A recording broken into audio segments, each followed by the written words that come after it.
Olá, queridos irmãos, que a graça e a paz do nosso Deus estejam com todos. Amados, hoje, se o nosso bom Deus assim nos permitir, nós iremos então finalizar o capítulo 8 de Neemias. Semana passada nós demos início, vimos aí do verso 1 até o verso 12.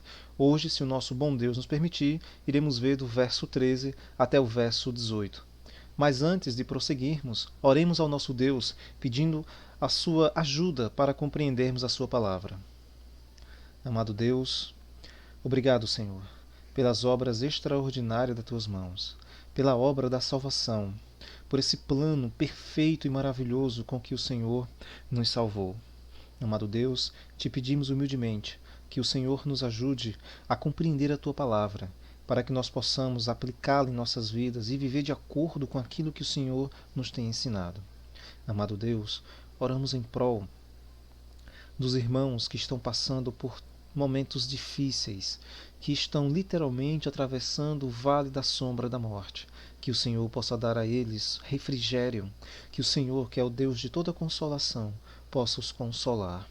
Amado Pai, também oramos em prol dos nossos queridos irmãos que estão espalhados pelo mundo, levando a Tua palavra de forma corajosa e ousada. Irmãos que deixaram tudo para trás, para levar o Evangelho. Aqueles que estão necessitados. Amado Deus, oramos em prol das famílias que estão sofrendo por conta dessa pandemia. Que o Senhor possa dar a eles alívio, que o Senhor possa dar a eles refrigério. Que seja um momento, um tempo oportuno para que o Senhor possa se revelar para eles de uma forma salvífica. Que cada um de nós possamos ser instrumentos usados em Tuas mãos para levar o Evangelho para todos eles. Amado Deus, recebe essa oração em nome do Senhor Jesus. Amém. Bem, amados, semana passada nós falamos da centralidade das Escrituras em nossas vidas. Vimos que sem ela é impossível um avivamento no meio do povo de Deus. Vimos que a pregação expositiva é bíblica e ela consiste em 3 pontos. Primeiro, ler o texto. Segundo, explicar o texto. E terceiro, aplicar o texto. Os irmãos lembram? Nós falamos a respeito disso. Vimos que o pregador ele deve ser uma ponte entre o texto e o ouvinte. Aprendemos que o que importa na pregação é a mensagem do texto. É aquilo que o texto ensina e não a opinião do pregador a respeito do texto. Aprendemos também que na pregação a palavra tem um papel central. Ela é a fonte da mensagem, é de onde a mensagem surge, e ela é a autoridade do pregador. Né? Aquele pregador que já tem a mensagem, mas não tem um texto, isso aí a gente vê que é um negócio meio complicado de entender um trem desse, né, irmãos?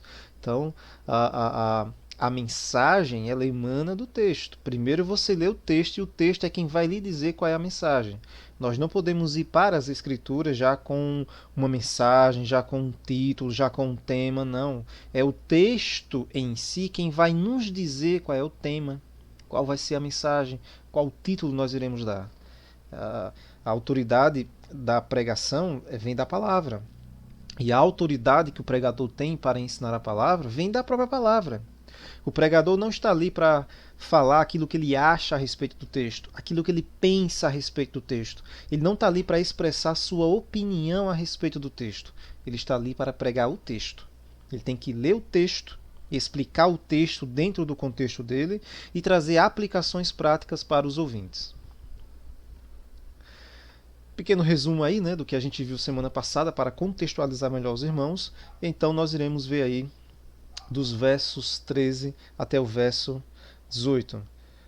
Eu vou fazer aqui a leitura na íntegra, né, para os irmãos. Os irmãos abram aí, por favor. Neemias, capítulo 8, a partir do verso 13. No dia 9 de outubro, os chefes de todas as famílias do povo, junto com os sacerdotes e os levitas, reuniram-se com os escribas Esdras para examinar a lei mais atentamente. Enquanto estudavam a lei, descobriram que o Senhor havia ordenado por meio de Moisés que os israelitas morassem em cabanas durante a festa a ser comemorada naquele mês.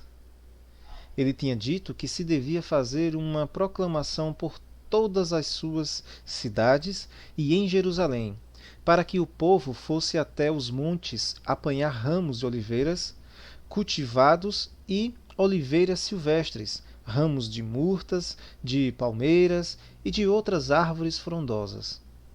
Deviam usar esses ramos para construir as cabanas, conforme prescrito na lei.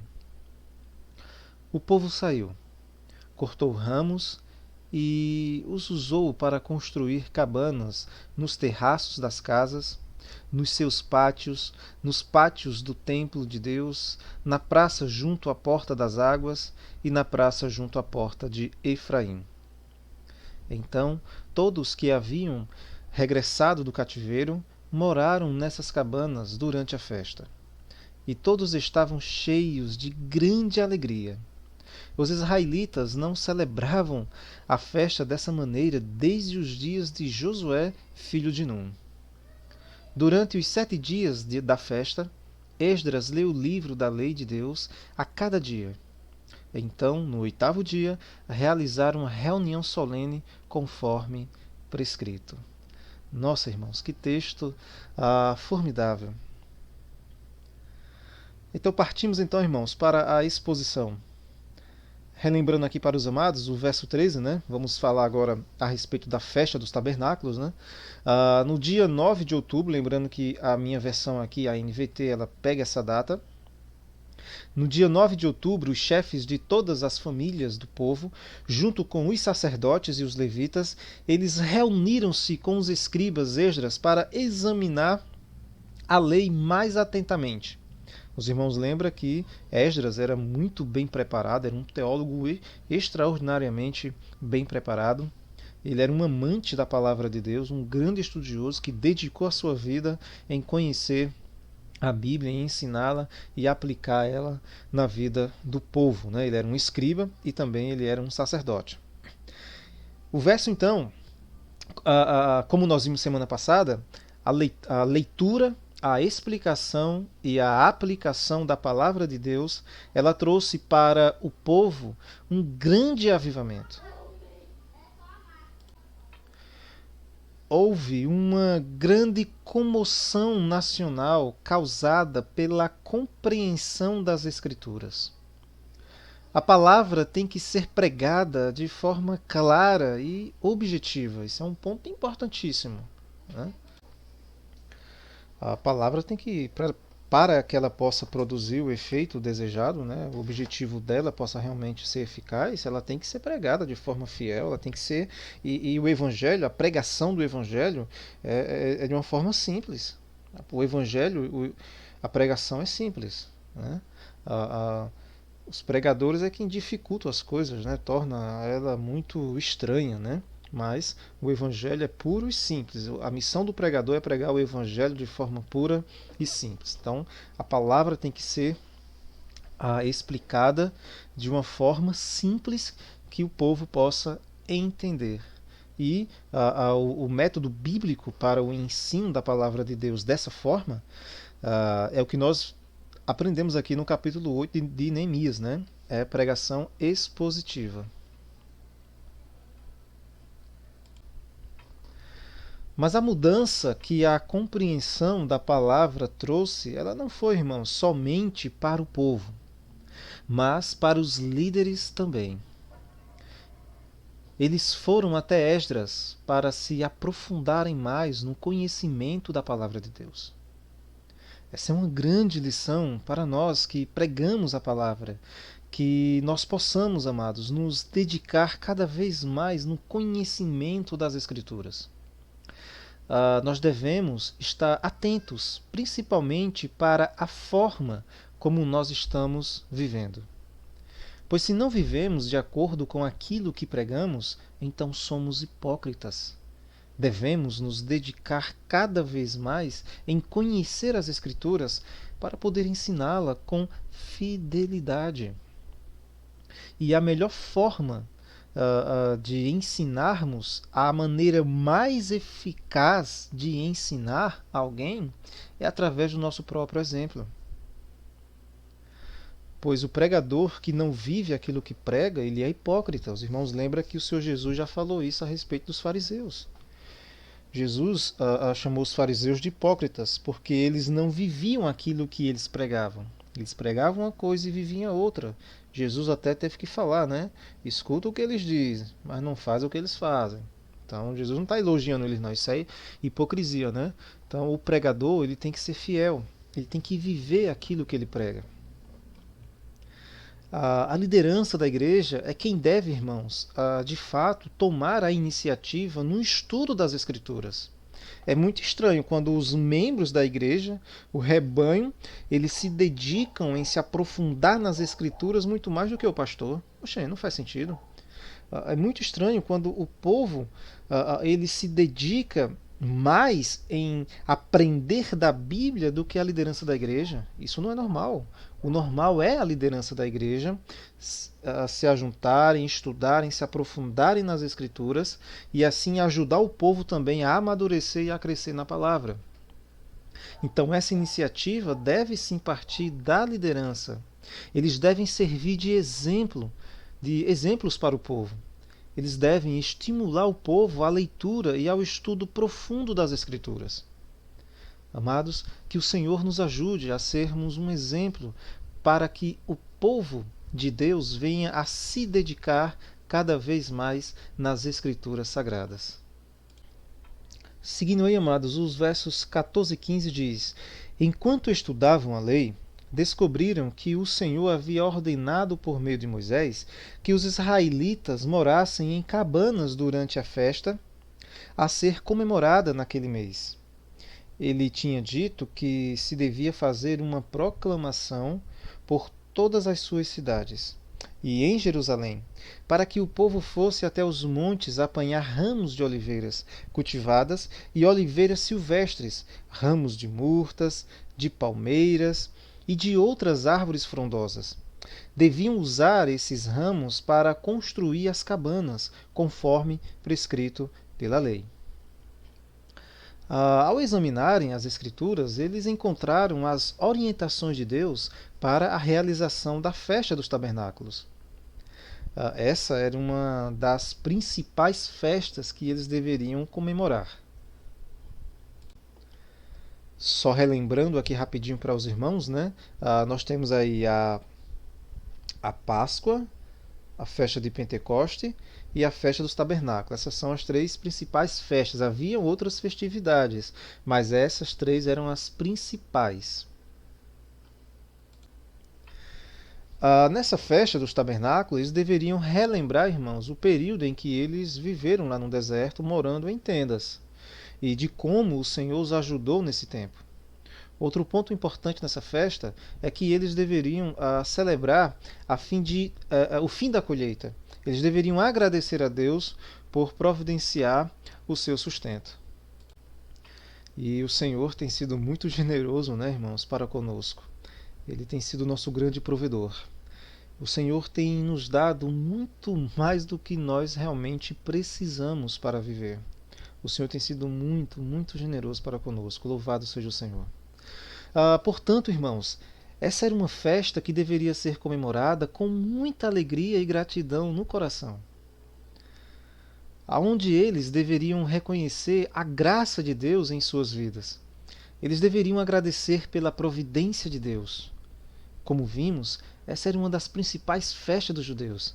Deveria ser feita uma convocação solene de todo o povo, para juntos se alegrarem diante de Deus.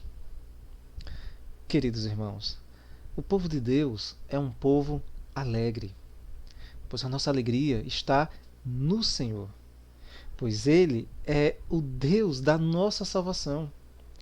Certa vez, Abacuque, diante de uma situação muito difícil, ele olhou para os quatro cantos e se viu só. A nação havia se esquecido de Deus, haviam abandonado os seus caminhos. E Abacuque, ao ver tudo aquilo, ele entrou em desespero. Mas ele não se afastou de Deus. Ele correu na direção de Deus. Ele buscou a Deus em oração. E depois de uma longa conversa com Deus, ele pôde reconhecer a soberania de Deus e a provisão de Deus. Então ele disse: ainda que a figueira não floresça e não haja frutos na videira, ainda que a colheita de azeitonas não dê em nada e os campos fiquem vazios e improdutivos, ainda que os rebanhos morram nos campos e os currais fiquem vazios, mesmo assim me alegrarei no Senhor. Exaltarei no Deus da minha salvação. O Senhor soberano é minha força. Ele torna meus pés firmes como os da corça, para que eu possa andar em lugares altos. Amados, olha, mas nem Abacuque, ele só pôde se expressar assim depois de um longo debate com Deus, depois de uma longa experiência. Ele teve que passar por momentos difíceis, complicados, momentos de dúvidas, de desespero. Ele ficou em uma situação de não saber o que fazer, mas ele fez a coisa certa. Ele esperou no Senhor. Ele aguardou no Senhor. E depois de ter passado por aquela experiência, ele então pôde se expressar assim. Resumidamente, ele disse: pode faltar toda provisão humana, pode me faltar tudo, mas o Senhor é o Deus da minha salvação. O Senhor é soberano, Ele é a minha força. Que nós possamos também nos alegrar com a palavra de Deus, nos alegrar em Deus. Que nós possamos, irmãos, meditar nas Escrituras para conhecermos qual é a boa e perfeita vontade de Deus para nós. Para que nós possamos viver de acordo com aquilo que Deus tem nos ensinado. Ao examinarmos as Escrituras, devemos olhar para as nossas vidas e consertar tudo aquilo que está de inconformidade com a palavra de Deus. Porque como é que eu sei, amados, que a forma como eu estou vivendo agrada a Deus? Como é que eu sei que aquilo que eu estou fazendo para Deus de fato agrada a Deus? Eu só tenho uma forma de saber. É conhecendo através das Escrituras o que de fato agrada e não agrada o Senhor. E através do conhecimento que ela me dá, aí sim então eu posso fazer aquilo que de fato agrada a Deus. Seguindo aí, amados, a leitura, o verso 16 a 17. O povo saiu, cortou ramos e os usou para construir cabanas nos terraços das casas, nos seus pátios, nos pátios do templo de Deus, na praça junto à porta das águas e na praça junto à porta de Efraim. Então, todos que haviam regressado do cativeiro moraram nessas cabanas durante a festa, e todos estavam cheios de grande alegria. Os israelitas não celebravam a festa dessa maneira desde os dias de Josué, filho de Nun. Queridos, nesses versos a gente vê que a reação, do povo diante da palavra de Deus foi em obedecê-la. Eles seguiram as instruções dadas por Deus e realizaram a festa dos tabernáculos. Fazia tempo que a festa dos tabernáculos não era comemorada desse jeito. Com alegria sincera, promovida pela compreensão das Escrituras.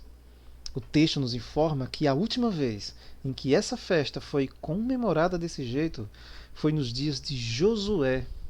Faz tempo, hein, irmãos? Quase 1000 anos. Nem mesmo, irmãos, na época dos reis, essa festa foi comemorada desse jeito. Nós encontramos menção dela, em Crônicas, com o rei Salomão. Nós encontramos menção dessa festa na época de Isaías. Mas, nesses períodos aí, no período dos reis, no período dos profetas ali, antes do cativeiro, eles não haviam comemorado com tanta alegria como deveria realmente ser. A última vez tinha sido na época de Josué, olha aí, mas dessa vez aqui com Neemias, nossa, eles realmente se alegraram e muito. O que nós estamos presenciando é um despertar espiritual, irmãos, né? Alguns estudiosos apontam que essa reforma religiosa, encabeçada aqui por Neemias e Esdras, né? Ela é comparada à reforma que aconteceu no século XVI, né? A reforma protestante. Então, de fato, foi uma reforma religiosa extraordinária, né? A gente já viu que 3 reformas, né? Neemias encabeçou aqui em Jerusalém. A gente viu que foi uma reforma de construção, né, uma reforma física. Ele reedificou os muros, levantou os muros, colocou as portas no lugar. Depois veio uma reforma social, onde ele cuidou da parte política, colocando os líderes cada um no seu devido lugar. E nós estamos vendo agora no capítulo 8 uma reforma religiosa. Né? E que reforma! Que Deus também possa trazer um despertar espiritual em nossas vidas, que nós possamos ser mais apaixonados por Deus, mais apaixonados por Sua palavra. Que Deus nos ajude. Queridos irmãos, nós estamos nos alegrando com as verdades das Escrituras. Nos alegramos ao compreendermos a palavra de Deus. Estamos de fato procurando conhecer cada vez mais o Senhor através de Sua palavra. Nós devemos, irmãos, vibrar diante das Sagradas Escrituras. Ela é a perfeita e agradável vontade de Deus para nós, irmãos. Nós devemos nos alegrar com ela. Devemos realmente vibrar com a palavra de Deus. Devemos procurar conhecê-lo cada vez mais, de forma apaixonada. Devemos amá-lo de todo o nosso coração. Devemos nos deleitar, irmãos, na palavra dia e noite.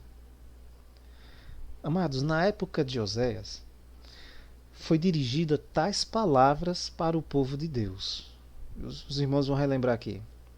Foi dito assim: meu povo está sendo destruído porque não me conhece.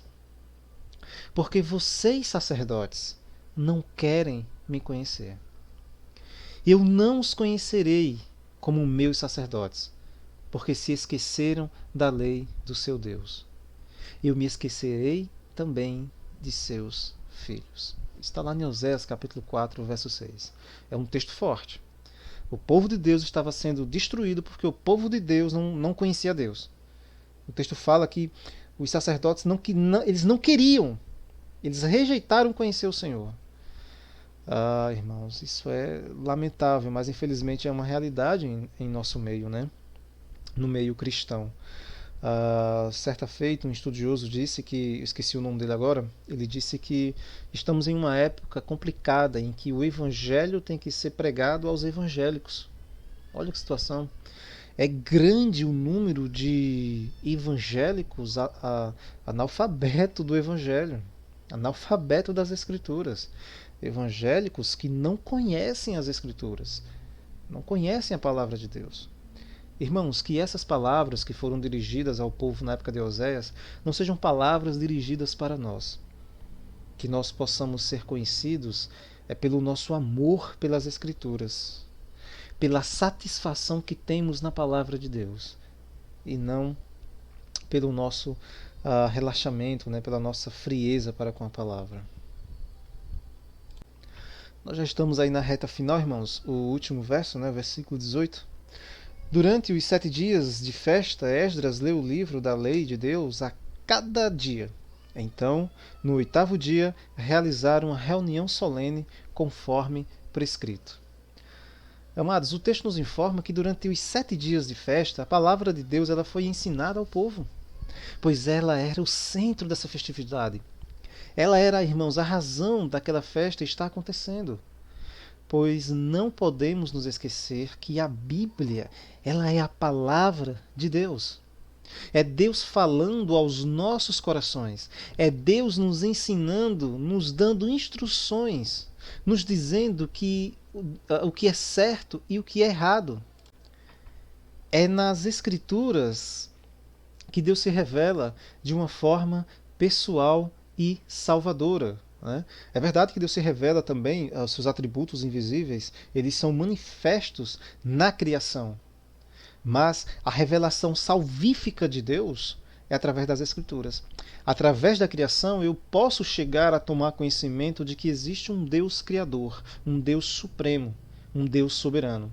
Mas é o conhecimento que as Escrituras me dão que nós somos salvos pela fé em Cristo Jesus. Nós precisamos, irmãos, aprender cada vez mais a palavra do nosso Deus. Nós precisamos ouvi-lo mais através da leitura das Escrituras.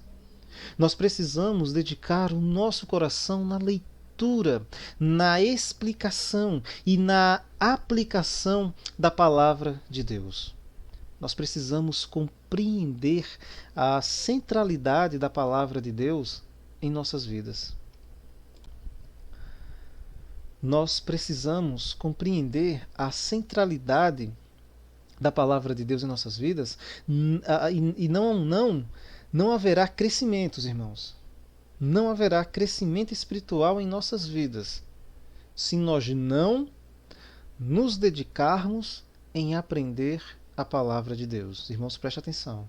Não haverá crescimento espiritual em nossas vidas se nós não nos dedicarmos em aprender a palavra de Deus.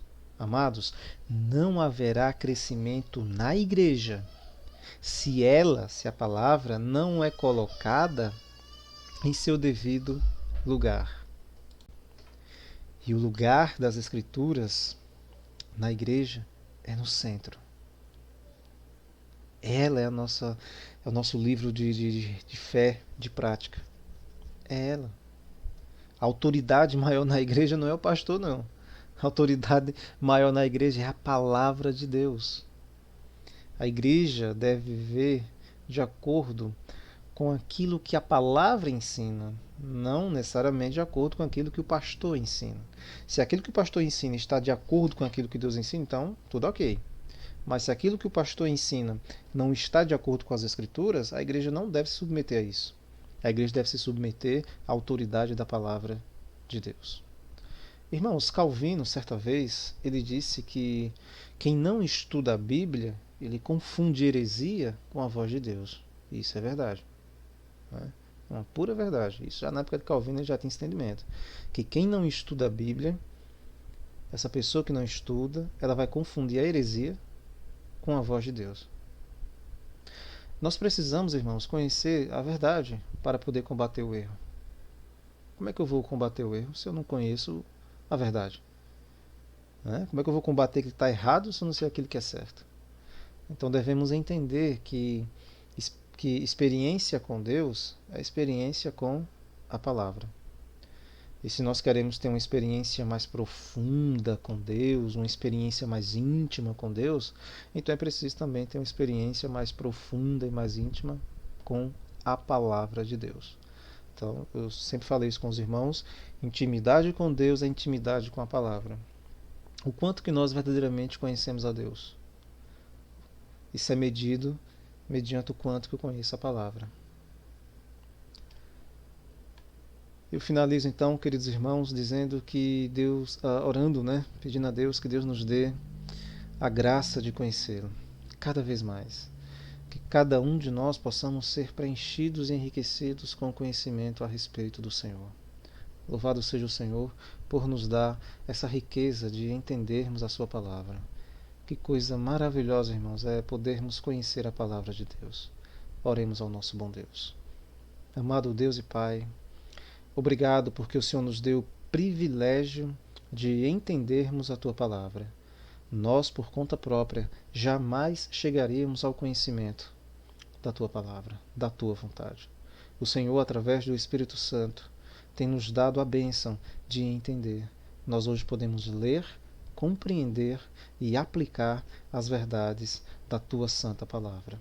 Que o Senhor nos dê mais condições para gastarmos mais tempo lendo, estudando, nos aprofundando, ensinando e aplicando a Tua palavra. Que o Senhor nos use como Teus instrumentos poderosos para levar a tua palavra poderosa para todos aqueles que o Senhor nos enviar. Dá-nos um coração mais temente, Senhor, um coração mais apaixonado por Ti.